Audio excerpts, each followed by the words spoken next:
Well, when you met the narcissist,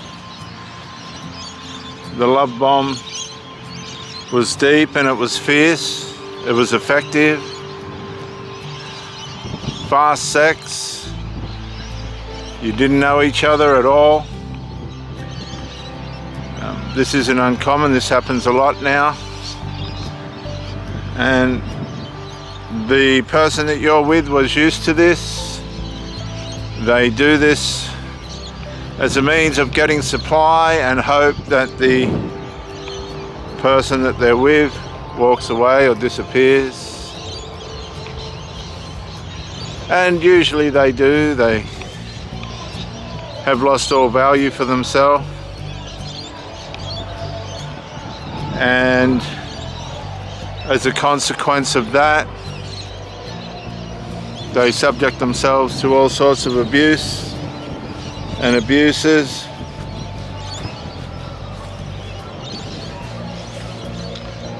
And there's a big concert over there tonight and I'm very surprised. It's a bit cold here. The crowds aren't as big as what they used to be for these rock bands because they're singing the same old silly songs. They've been going for 20 or 30 years.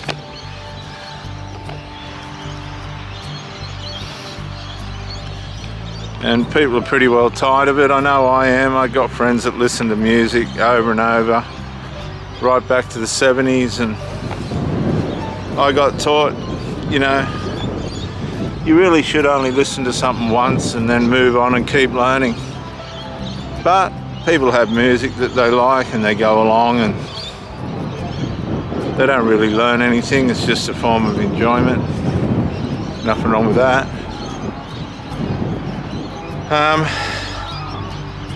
But the numbers are down. I think they'll be disappointed with how many people turned up because it becomes monotonous. People prefer to stay at home. If you're happy, a lot of these people that go to these concerts aren't happy at home.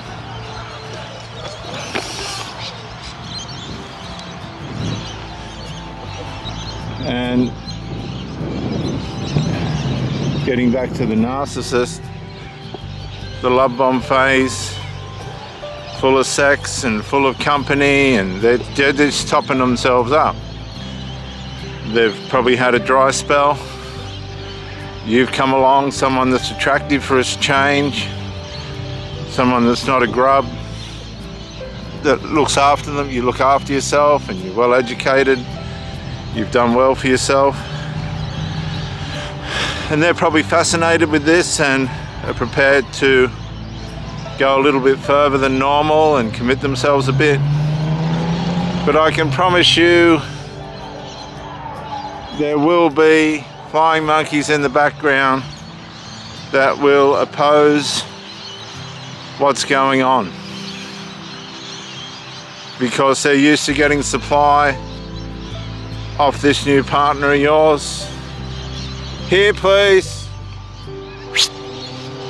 And they're going to realize that you will take away a large amount of that supply. And they're going to be envious of that. They're going to be jealous of that. They're not going to like that at all. So they'll go along with it at the start because they know that everybody needs to have their fill.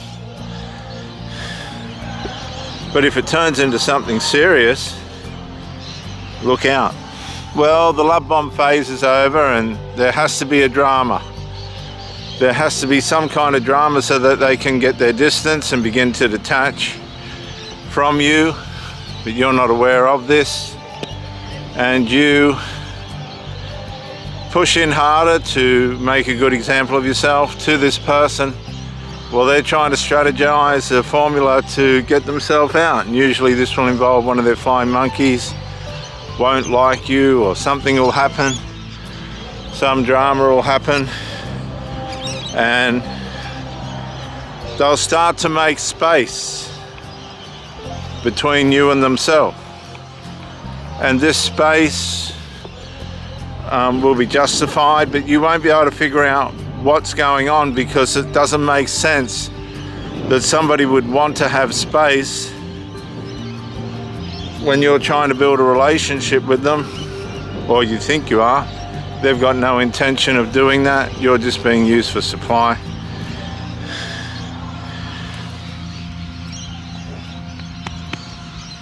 And they'll keep using you as supply as long as you tolerate it, and you're starting to wake up.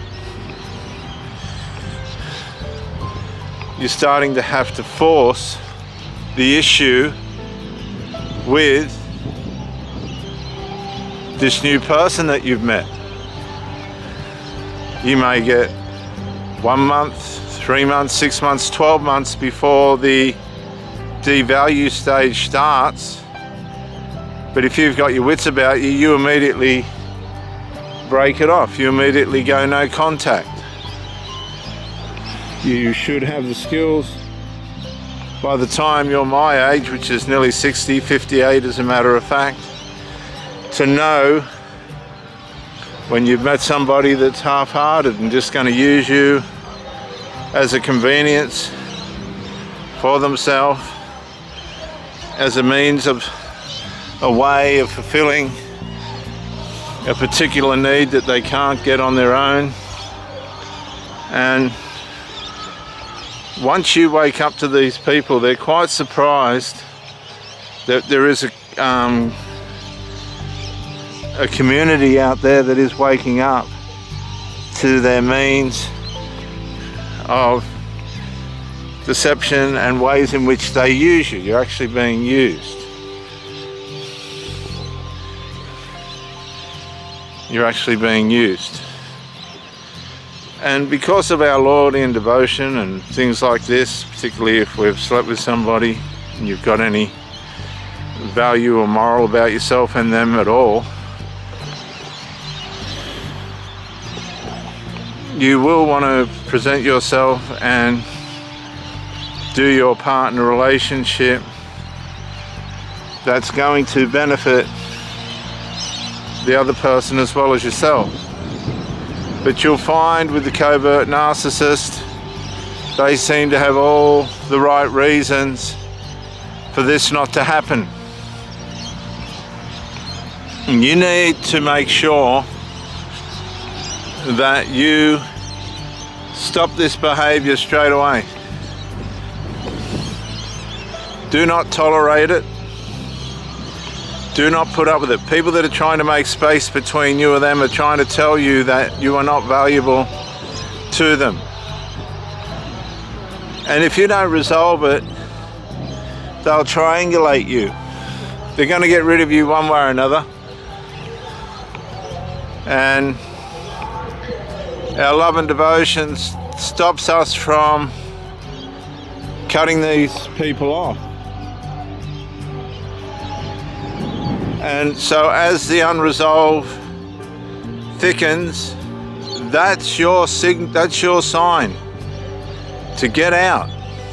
As they're stirring you and aggravating you by trying to make distance, that's your sign to run and don't look back.